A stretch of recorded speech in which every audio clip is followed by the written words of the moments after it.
So, Kirk, I did a little intro for you, but can you give us a little idea, sort of like your background? How do you end up in a position where you're in these meetings with these committees and various contractors?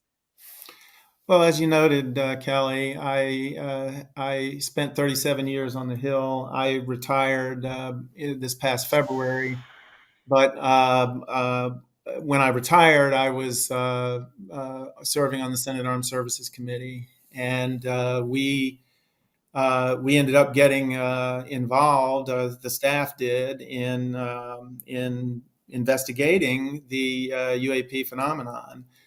And it just sort of grew. I'll talk more about that in a little bit, but that's the essence of it. I spent a long time on the Hill. I'm a congressional institutionalist, if you will. I believe in the role of Congress and the role of congressional oversight, and that's where my perspective comes from on this topic. So, based on these meetings that you've been in, the insiders that you've had the opportunity to speak to, do you believe that the phenomenon is real? And if so, why? Well, I, you know,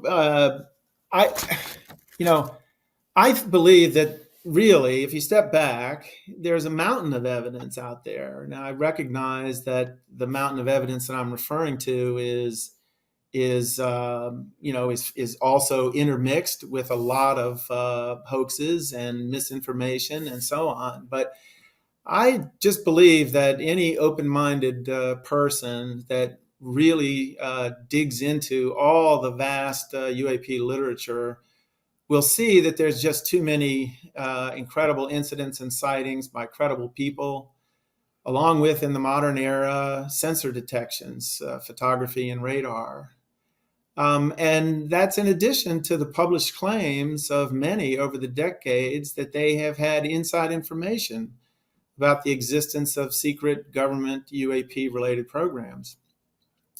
I think Senator Rubio said it best when he observed that either the executive branch is hiding crash recoveries and reverse engineering activities that have been going on for decades, or we are giving clearances and responsible jobs to numerous people who are, delusional frauds or who like to ruin their own lives for coming forward and making such claims. And either way, we have a problem. I would also add that we have a large number of experiencers reporting direct contact with and certainly numerous abductions by NHI. This community, unfortunately, is still disrespected and ignored largely by the scientific community and society at large.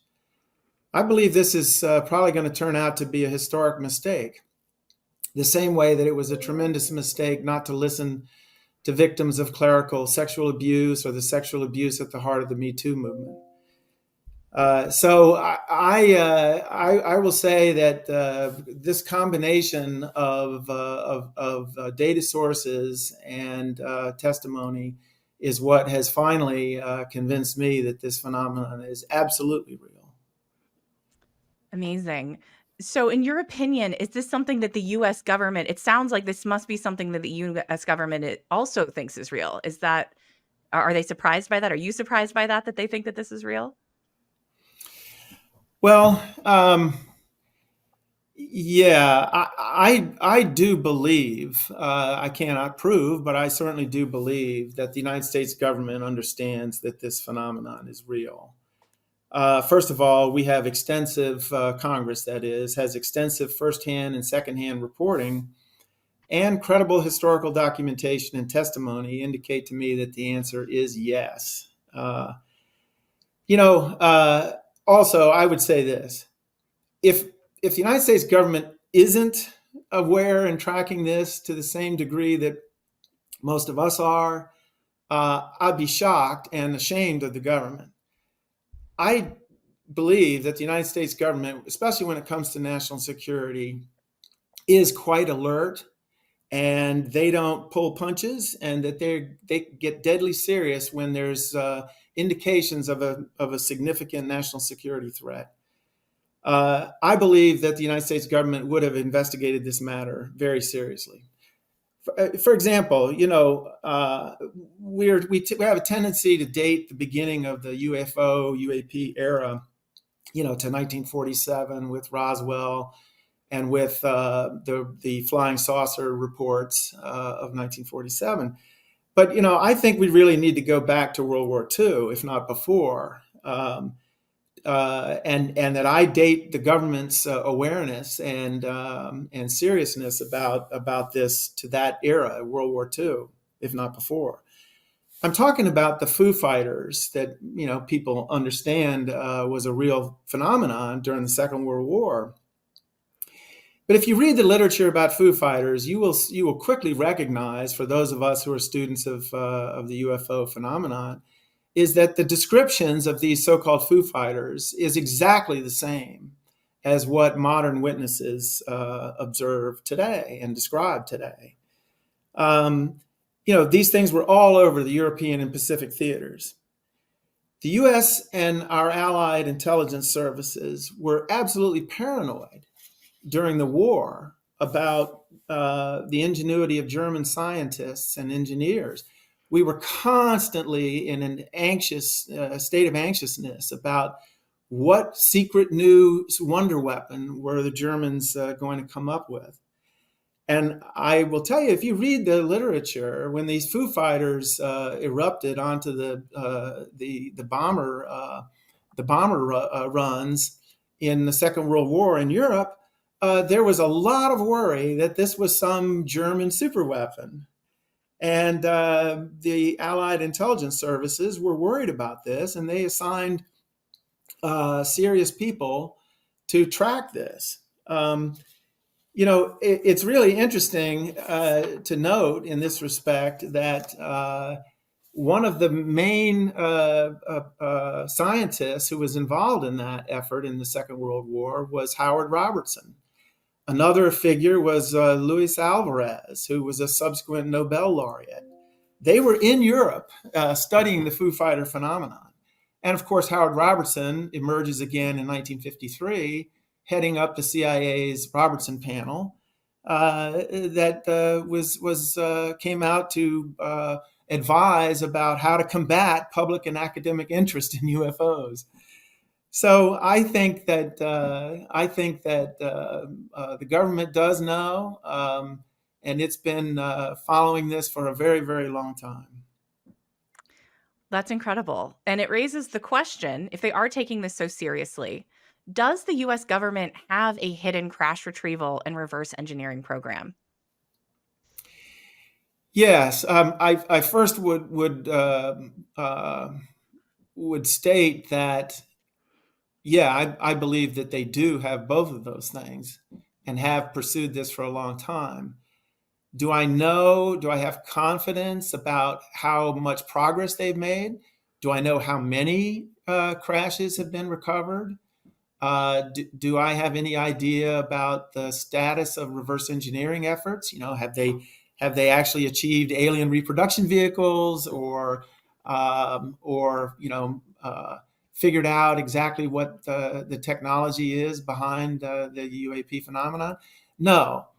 But we have certainly had credible sources claiming firsthand knowledge and or involvement to tell senators in my presence that the United States government has had crash recovery programs and reverse engineering efforts, as well as complementary intelligence and counterintelligence activities and operations for decades. There's many others over the last 70 years who have said the same things in various other forums. They've either published books or they've gone to the press or what have you. In the modern times, in the last several years, we've had people actually coming in to talk to Congress. Would the United States government have been convinced of the reality of UAPs and tried to unlock the physics of them just based on the observation of their behaviors, though? Never mind if they'd recovered a crashed vehicle or not. And as I had formerly stated, I think the answer is yes. I think if they had observed the way we've all observed the behavior of these craft, they would have said there's something serious and significant here, and we have to get to the bottom of it.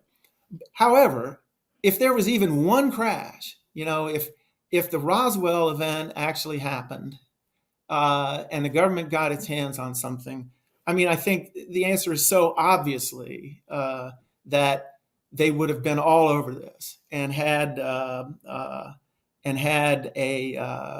reverse engineering program. They would have said, "Hey, if one of them crashed, maybe there's going to be others. We need to be prepared for that. We need to be ready to go pick them up, including if they happen to crash outside the United States." So I just think it's logical, right, to expect that the responsible government like ours would have taken those actions.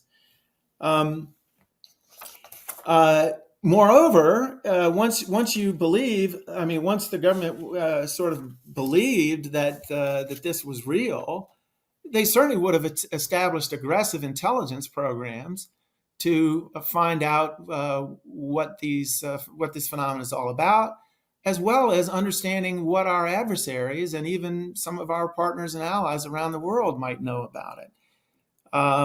And they would have started counterintelligence programs to protect our knowledge of this and our reverse engineering efforts. So to me, data and logic indicate to me that this is the United States government has been doing this for some time. So it sounds like the government has been working on this for decades. But why do you think it is that the United States government has decided to approach it with such extreme secrecy? Why did they think that was necessary, and how has that secrecy been maintained? Well, this is speculation on my part,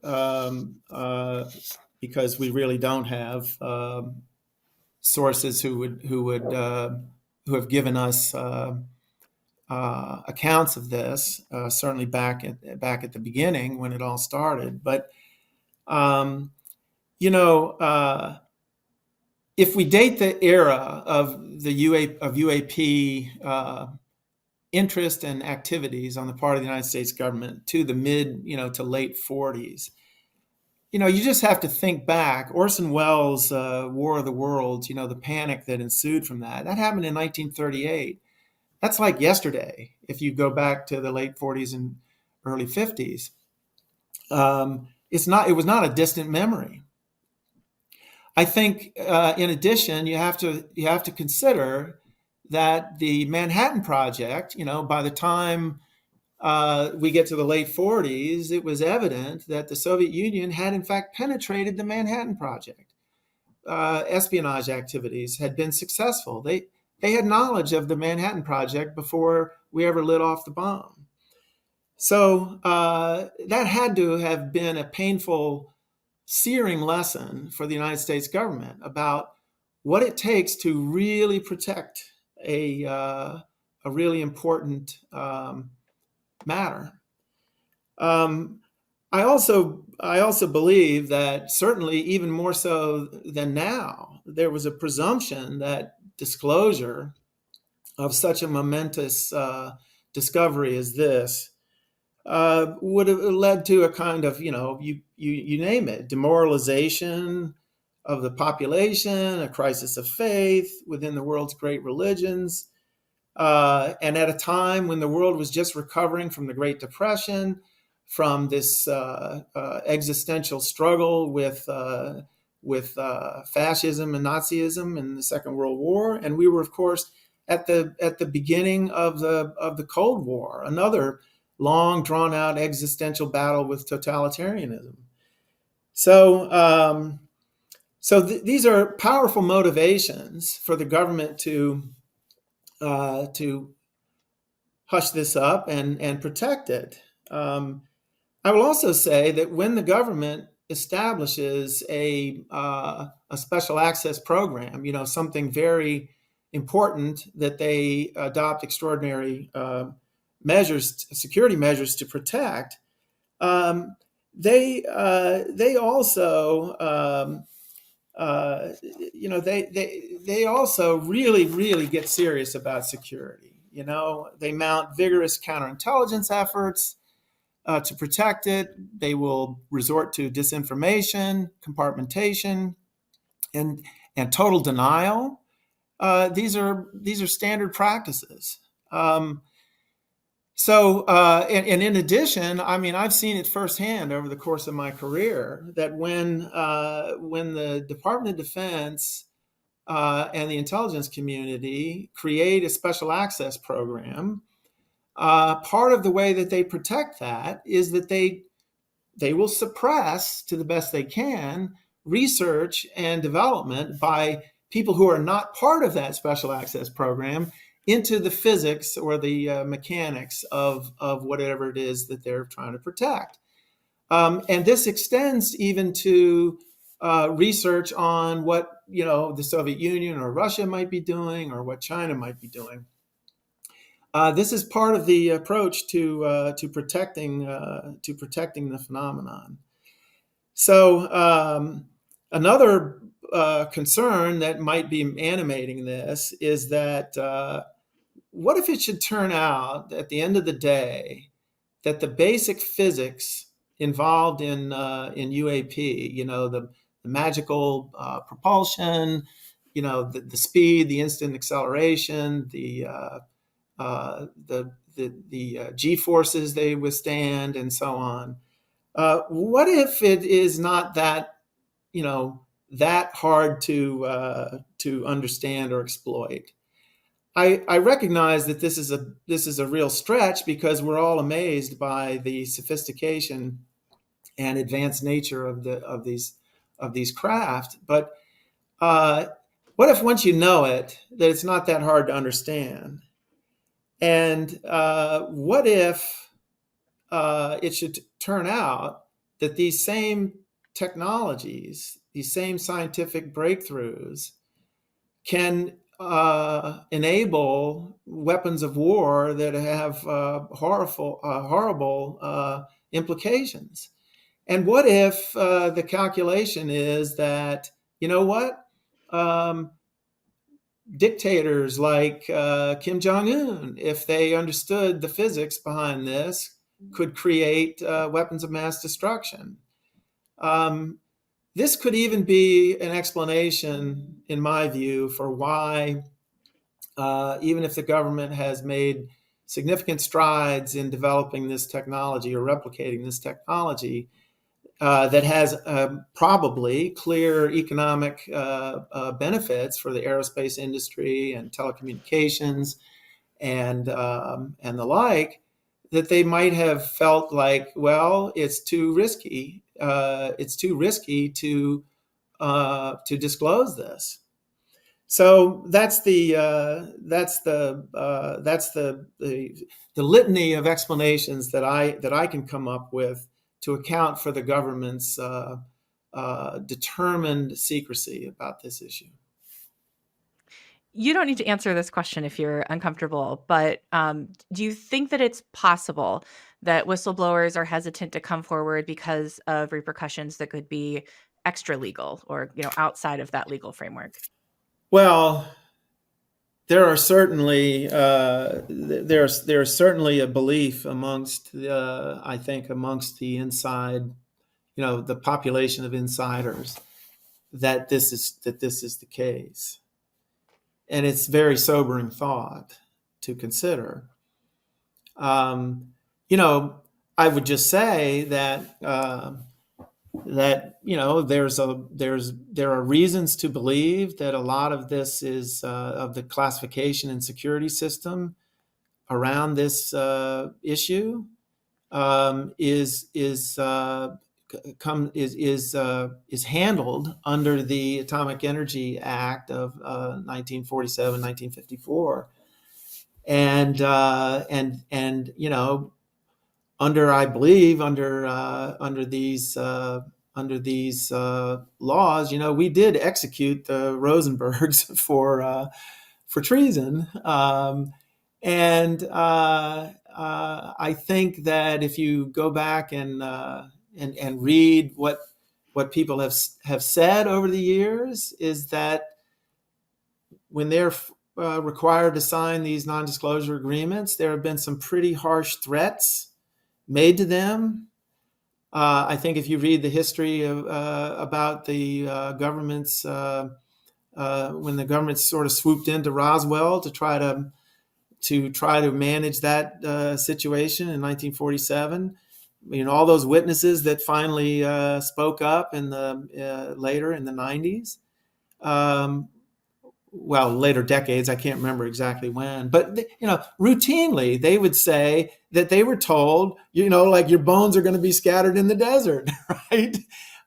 You and your family, kind of thing.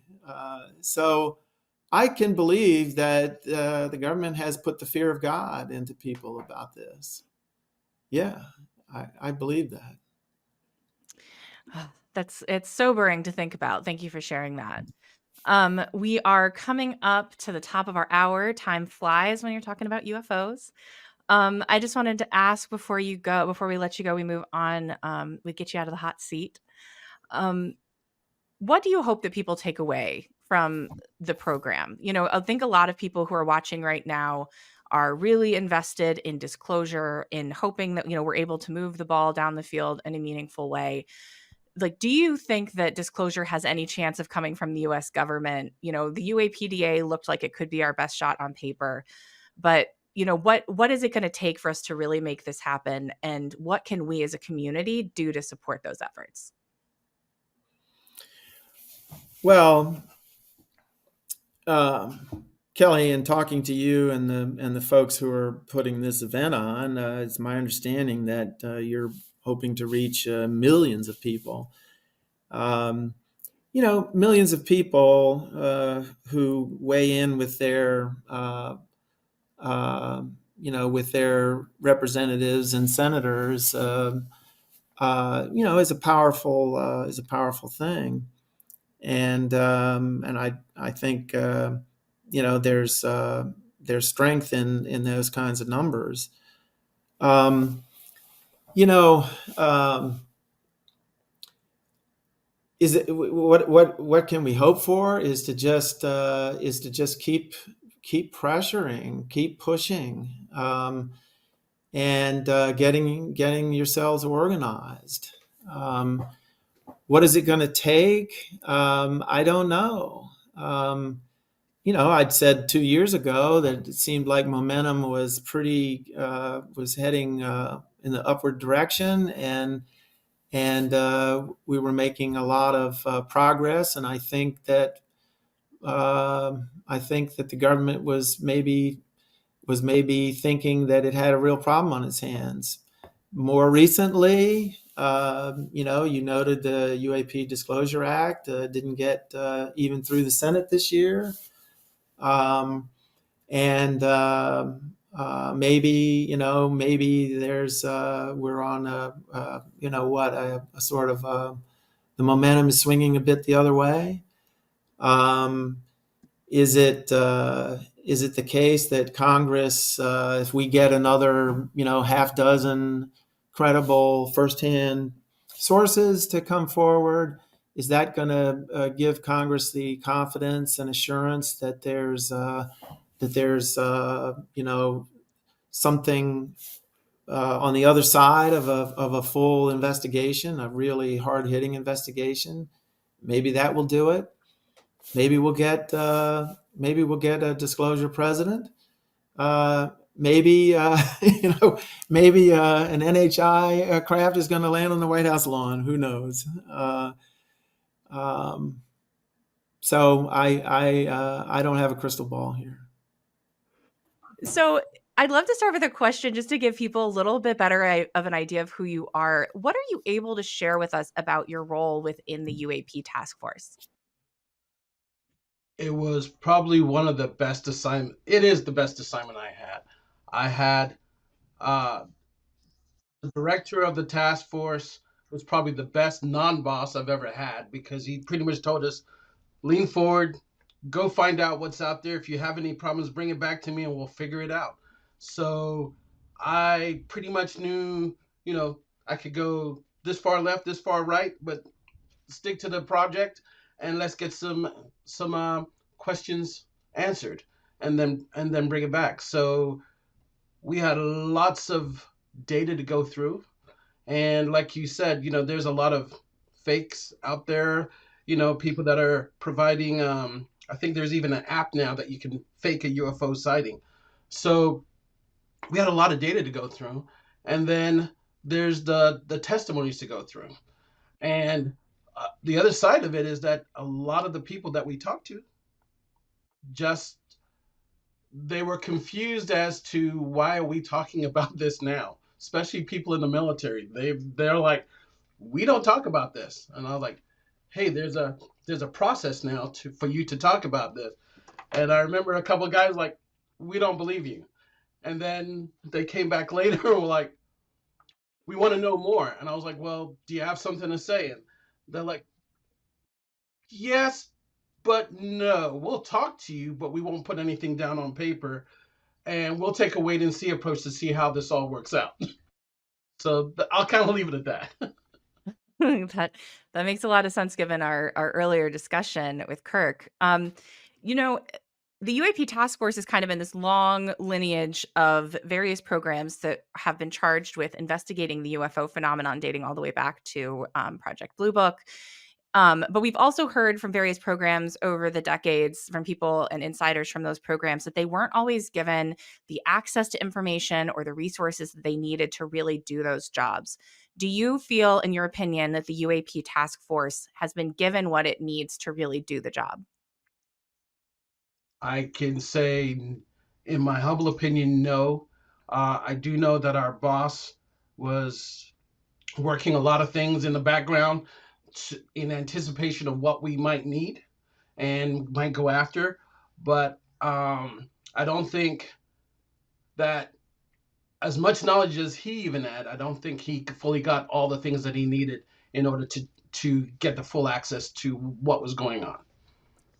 Is it hard to know what it is that you need? Like, are there enough unknown unknowns that it's even hard to know what to ask for? Or do you have a really clear idea from within the program what you would need to really do the job fully? As an individual coming into the program, I think it would be hard for you to know what to ask for. But again, the leadership, they were kind of leaning forward to kind of anticipate what they thought we needed. And they would update us, and we would get briefings, and we would talk. But at the end of the day, me, myself, I don't think I knew what I was going to be getting myself into. I was excited, don't get me wrong. Very excited to go track this stuff down, but I just don't think I fully understood what I was getting into. I can imagine.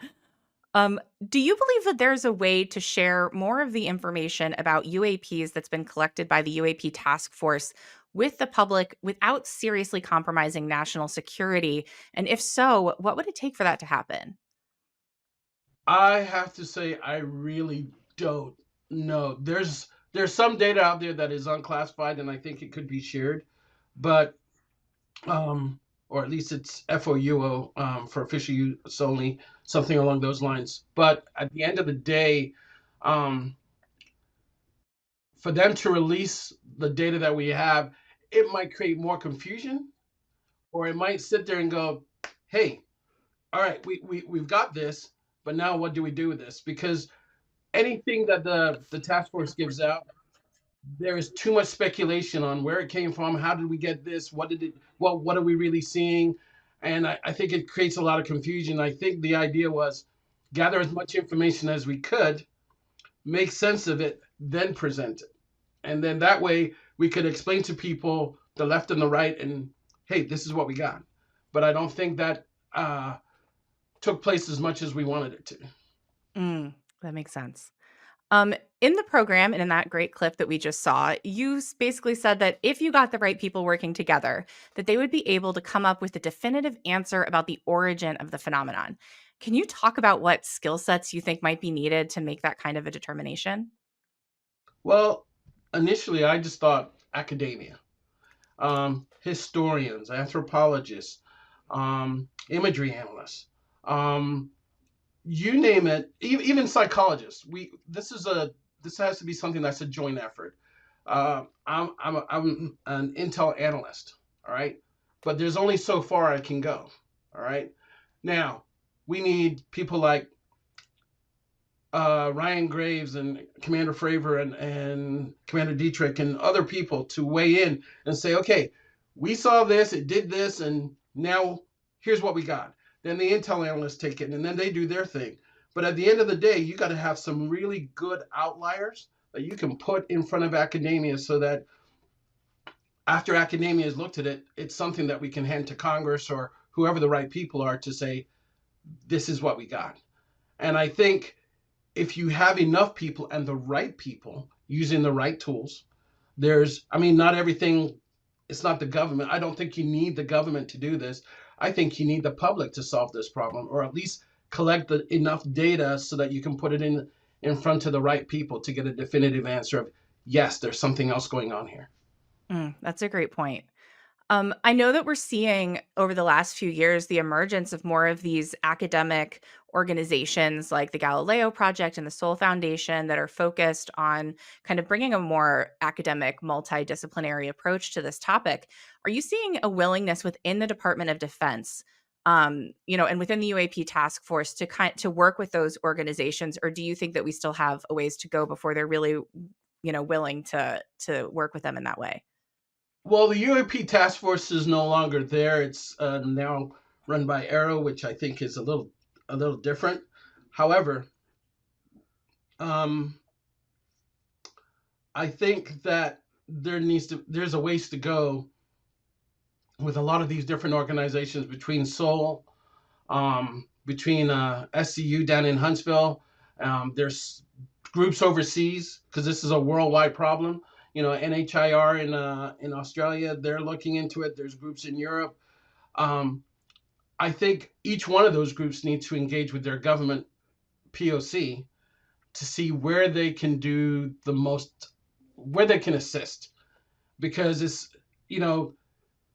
the governments themselves, they may have limited monetary resources, but they don't have eyes everywhere. Okay, the people do, and I think a lot of things have been lost because people haven't spoken up because of the stigma. I still bump into people today that have, oh my God, I got to tell you all this, and I'm like, hold on, did you call Newfort? Did you call MUFON? Did you get this documented officially? And they're like putting their head down in shame, like, no. And I was like, I don't mind you telling me because I need to get this data, but I need you to get it officially documented so that once it's in some type of documentation, somebody else that sees that same information goes, hey, I was around then. I saw that. And now they can add to the story as to what this thing is. And one of the things I do want to add is that one of the things I was constantly doing was trying to compare what the public population was seeing to what we had in the military. And the reason why that was important was because when the military is doing something, usually it's by happenstance that we catch said object, whatever. All right. And we may see it for a moment in time. We may see it for an extended period of time. And we may characterize everything. But the general populace, they're probably going to see it as well from a totally different point of view and see something totally unusual that the military did not capture. Okay. And so it's that whole of effect approach that we need to be able to sit there and say, we know if it's a triangle, it does X, Y, Z, does this, does that, whatever. But if it's this, it does these other things, and have a whole approach instead of trying to engage on something where we only have part of the information. Great answer. Thank you so much for that. There's been a lot of talk in recent years about the hitchhiker effect. Is there anything that you're able to share with us about the hitchhiker effect and what that might be, how it works? Any thoughts you have? I do not, but I know that the guys at Skinwalker Ranch and Travis, I talked to him quite a bit. Awesome guy. I know that a lot of people have experienced it. and I know that there's a Dr. Jim Segala that's trying to figure it out. And if you don't know who he is, look him up, because he's trying to. I call it the woo stuff, and I tell everybody I'm black. I don't do the woo stuff, but being seriously, be, talking seriously, the idea is that's just another aspect of what you asked me earlier. Who are the proper people that we should be going to? Well, I don't know who's going to be monitoring and tracking the woo stuff, but now we've identified someone, Dr. Segala, who was, if I remember correctly, he was on the first season of Skinwalker Ranch. If you guys haven't seen Skinwalker Ranch, watch it. Good show. Shameless plug. Um, but the idea is we need everybody. This is we used to talk about a whole of government approach. We need a whole of not just USA approach, but maybe a world approach to use the tools that are there to help gather as much information as possible so that we can figure out what's going on. I just had one final question for Logan. This, as you know, this one really the first time that you've stepped forward publicly in the program, and I'd love to just hear from you what inspired you to take that step and to come forward and to be involved in this project. So, I was at a conference, and I was I was with Jay Stratton, who was the task force commander, and we were. He was talking, and a whole bunch of people just came to him and were asking him so many questions, and you know, being the guy with the sense of humor that he has, he outed me. He pretty much he said he goes, "Why are you asking me? Logan worked for me," and outed me. So everybody came to me, and then James and I started talking, and he just said, "Hey, what's your opinion on this?" And I was like, he said, "I just want to know, why do we do X, Y, Z? Why do we do it this way?" And I was like, those are good questions, legitimate questions that people should have asked and should know the answer to.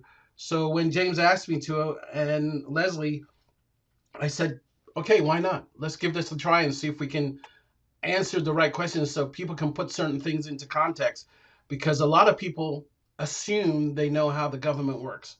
And unless you're in the government, you have no idea. Unless you're in intelligence, unless you're an operator in an aircraft or on the ground, you don't have any idea. There's certain things that we have to do in a certain way.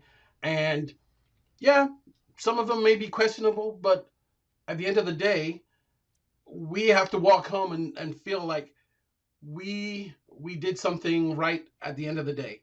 And so this was me in this thing we call life. This is me stepping forward and doing my part. And you said that you were going to have to kill me afterwards, didn't you? Yes, I did. You were. Yet he was. I have one thing that I want to add before we talk to James. Yes, please. And that one thing is this. It is my opinion. I don't have any official documentation or anything, that because of the stigma and the phenomena, we have provided a disservice to the people in the military and first responders. Because the moment they step forward, the ridicule and stuff that they are dealing with, they are having their own PTSD issues over this stuff. All right. First of all, they've got to deal with it internally. But what I'm trying to get across is that you don't know half the things that these guys have had to deal with before they've even gotten to you. And my niece's husband has a podcast where he's talking about healthcare, mental health care, and whatever. And I told him, one day you really need to do a show about PTSD and all the mental things that are going through, because we have a large variety of guys that, if it wasn't for the fact that they were in a group when they saw the activity or the phenomena, when they went to the VA or that military psychiatrist, that psychiatrist, psychologist, whoever, was trying to spend more time trying to convince them that they didn't see what they saw. And now they were creating a conflict in their mind. And then on top of that, if you're at the top of your game and everybody looks to you and says, yo, man, you're the best, whatever. The moment that they report that they have seen some type of phenomena, they lose credibility. And that causes a lot of internal problems. And all I'm asking is for the general public is to understand these guys are human. Don't be like the vultures picking every meat off the bone and then just leaving them hanging, because these guys, some of us have done fine, but others, whatever it was, could have been so dramatic and so traumatic that it has left them broken and they need help. And I have another shirt here that's about suicide, about military people dying every 22 seconds or whatever. But really, all I'm asking is, as a human being, as a veteran, as a person in the world, have a heart and help them instead of just picking at them. All right, because they need help, and we have to be our brother's keeper. That's all I have. James, I know that so much work went into making this film. I'm sure that you must feel like you just finished a 100-mile super marathon with a 100-pound pack on your back. How are you feeling? How are you? Well, it's funny, actually. I always say that I really feel like a piece of me dies every time I birth a new project. And I really feel that's kind of true. It takes me a while to feel human again. And yeah, I haven't quite gotten there yet, but I'm getting closer. Oh, good. Well, I hope you get to take some time off over the holidays and just recoup once you get done with this marathon of PR that you've been on also. So, how was the process of making the program? How has that been maybe different from some of your other documentaries? Has it been different from your other documentaries? Like, did working with whistleblowers complicate things? Did it bring maybe unanticipated heat or anticipated heat? Like, how was it different from your other projects? Yeah, for a number of reasons. I mean, one is, you're feeling pressure because everyone in the UFO community feel like things aren't happening fast enough. And as someone who's been investigating this, and I've got the films to prove it since I was in my 20s, we've had 3 congressional hearings in 3 years. That's a lot. We hadn't had one prior to that Andre Carson spearheaded for over 50 years. Not only that, but I'm suddenly in an arena where it's not just dealing with unknown objects in the sky, but potentially beings on the ground, crash recovery. I mean, this is like taboo topic, Roswell, aliens. I mean, that's a slippery slope, right? Contact. I mean, all these, close encounters of the third kind, very difficult, to prove. And I get it. Like the skeptics out there are going to have a field day with me, and I don't blame them. I get it. I really do. But I'm trying to take a level-headed approach and at least create what I consider is a very compelling body of data that something truly inexplicable seems to be going on, and that there's no smoke without fire. So, and I know that some of the things put forward in the film are going to be controversial. You can't delve into the phenomenon and not have an element of controversy, because I'm afraid that's just the nature of the beast. So, but I think we did a relatively good job, enough to where people should be raising an eyebrow going, what was going on here? Something's going on. Absolutely. I think if anybody really took the time to sit down and watch all of your films, it's really hard to say, with all of the, your body of work. Like, there's clearly something's going on here, and you've been talking to people all over the world about it for decades. So thank you for all your hard work on that. Thank you. What's the most surprising thing that you can share that you learned while making this film?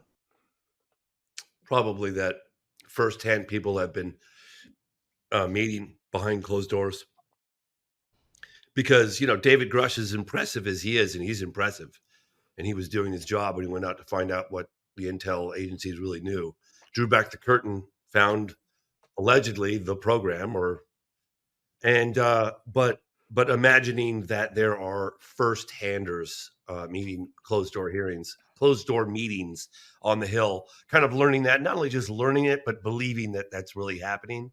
That's a bit of a shocker. So you mean specifically with their meeting with Congress people? Is that what you're saying? Select members, I guess. Yeah.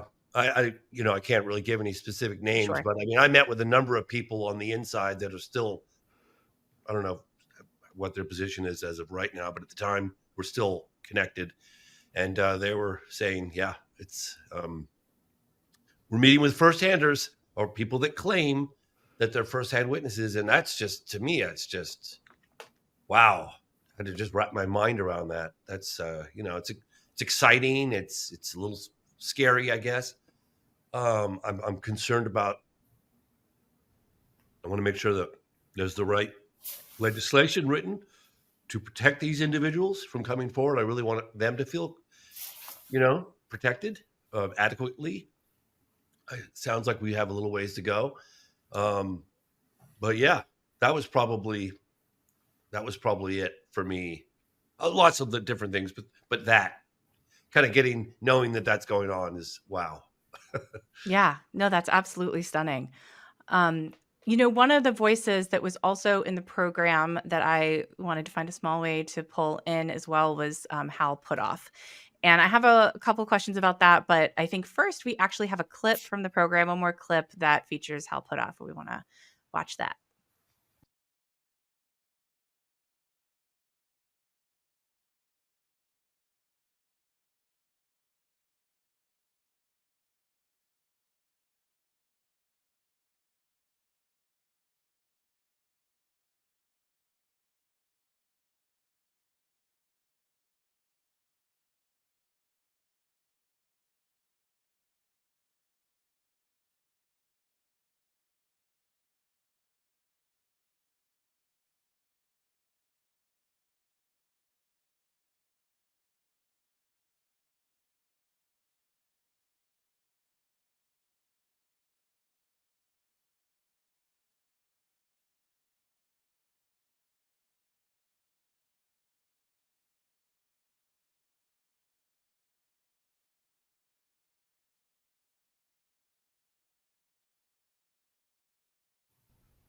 I love that. Hal. Yeah. It's Yeah. so great that you got him. Obviously, he's been involved in the government's investigation of various, unknown and anomalous phenomena dating back to the Stargate project. I will say that I found some of his comments a little bit sobering, although, he has ventured this before, I think, at the first Soul Foundation symposium. But he indicated that there have been discussions about disclosure in the past, but that basically that it was decided that it wasn't a good idea or it wasn't a good time. Based on the insiders that you've spoken to, what do you think needs to be different this time for us to cross the finish line? Or would you say, disclosure has happened and now it's just a matter of time? Like where do you land on all of that? I'm looking on the wall behind me right now, and one of the acts that we decided to explore or include in the film is the politics of disclosure. I never really considered the complexities of it all and the potential impact that it would have on, let's say, organized religion, financial institutions. I don't know. For me, I used to always sort of think in the past, like, wow, it'd be so amazing to discover that we're not alone in the universe, and have this big kumbaya moment and group hug, and yay, it's so unifying to everybody. It'll be amazing. We'll finally see ourselves for who we really are as one race, one species, one planet. Isn't that great? But as I've gotten more into my investigations, um, I'm starting to believe that it's a far more complex issue than that, and that and I think that Hal puts it so beautifully. He was involved with looking at the different factors of what needs to happen prior to just disclosing, like having the president of the United States standing at the podium saying, "My fellow Americans, it has been brought to my attention that and so I think the trickling of this information out, because even for me, like when I investigated, that alleged UFO crash in Varginha, Brazil. Well, that was I mean, to think that there are possibly live aliens walking around the town that got captured and this UFO crashes. I mean, that's just, if that happened, of course, obviously I'm convinced after years of investigating that it did happen, but boy, that's tough to process, even for me, who's been in the field for a long time now. I get it. I can imagine Joe Public coming to terms with that. Like, it's so left field, they wouldn't even know how to process it. I remember one time I interviewed these group of hospice workers, and there were these 5 or 6 women in Phoenix, Arizona, on March 13th, 1997, when that massive boomerang-shaped object floated over their house. And they said we were outside having tea, discussing the ailments of one of their patients. And all of a sudden, this like city thing, I mean, it was the size of a city. They said it took 5 or 10 minutes. I mean, they just looked up, they could see the compartments, and it was so quiet, it just floated around over the top of them. And then they went right back to their tea and their conversations. And I said, you didn't run inside your house, call 911, get the camera, get the car, chase after it? No, we didn't. Really? And it kind of like, what I realized then was that sometimes it's almost too much to process. It's like Kirk saying when he came home with it to his wife, like trying to wrap his mind around, and it's sometimes I wonder about that. I've had the same experience. I've gotten back from trips to Brazil, just so gobsmacked by, I think I met a guy who drove an alien. I really do. I really believe that. How do I process that? How do I talk to my friends at a barbecue, going to my son's school events, and then I'm going to, without sounding like a complete crazy person. And I remember 1 or 2 times when I just started talking about my last trip to Brazil, and I was so excited and animated. I started talking, and I see the looks on all these people's faces. They looked at me like I needed to up the dosage of the medication that I wasn't on, or that it should have been on. And I realized, I was like, I can't talk about this. I'll just wait till the movie comes out, and yeah, so I get it. It's a far more complex issue than I ever imagined. This whole, whatever you want to call it. I hate to use the word disclosure on the baggage, but yeah. Yeah, absolutely. That's incredible. I can't imagine how much your worldview has just been blown wide open with all the work that you've done these last few decades. What are you working on next? That might be a cruel question to ask, as you still need to go home and unplug and take Yeah. So rest, but what's up? going back to this other thing, and I'll tell you what I'm going to do next. Probably going back to Brazil next month. But when David Grush was testifying in those open hearings, right? I watched it on my little phone. I was super busy. I just couldn't make it. I just couldn't get there. But I watched it on my phone. And it was one of the only times where I just completely told my son, who was probably 8 at the time, like he was trying to get me to go play with him outside. No. And I just put my hand up like, no, I'm not leaving this screen. I need to watch this live. And I sat there and I was watching it, and I had tears streaming down my face on both sides, because I was just like, finally, this is starting to come out. I'm feeling so much less crazy. I don't want to say justified, because I'm not trying to get people to join my cult of believers, because that's, but it's starting to come out, because I'm like, I knew this was happening because I discovered it in the field after 12 years. I investigated Roswell. I mean, I went to Roswell. I got to meet with at least 12 people that were involved in the cover up at the time, because I got there for the 50th anniversary. So people in their 20s and 30s were in their 70s and 80s. They were still around, and I got to meet them all. And yes, they were talking about picking bones out of the desert. They said, not only will you be picking our bones out of the desert, but your family's bones. But anyway, I digress. But yeah, it was very exciting. And so in terms of my next project, I've been really kicking the idea around of doing an event things are happening so quickly right now. It's, you put a movie together. Even when I operated at warp speed to put the program together. I nearly killed myself in the process. I'm thinking about doing an event at the National Press Club. Leslie Kean had heard, I did it in 2007 with Leslie Kean, made a movie about it for the History Channel. And I'm thinking about doing that. So I put the feelers out a little bit, and I've talked to 5 or 6 people so far that seemed extremely interested to participate. And then I would document it and then edit that and put that out as soon as possible within months. And it would be a good media thing. So I'm probably going to do that. I'm going to revamp Moment of Contact, probably do an event at the National Press Club. Hopefully Leslie Kean will work with me on that, even though I haven't discussed it at length with her just yet. But this is your notice, Leslie. Exactly. Well, just a few small projects then. Sounds like no big deal, right? You've got a lot on your plate. My goodness. Now's not the time to let off. You're right. I've waited 30 years for this moment. I'm not slowing down right now. Hell no. It is. I mean, just what you were talking about in terms of how just doing the work that you do kind of makes you live in 2 different worlds. And I can't imagine what it's like for somebody who's come face to face with something like that.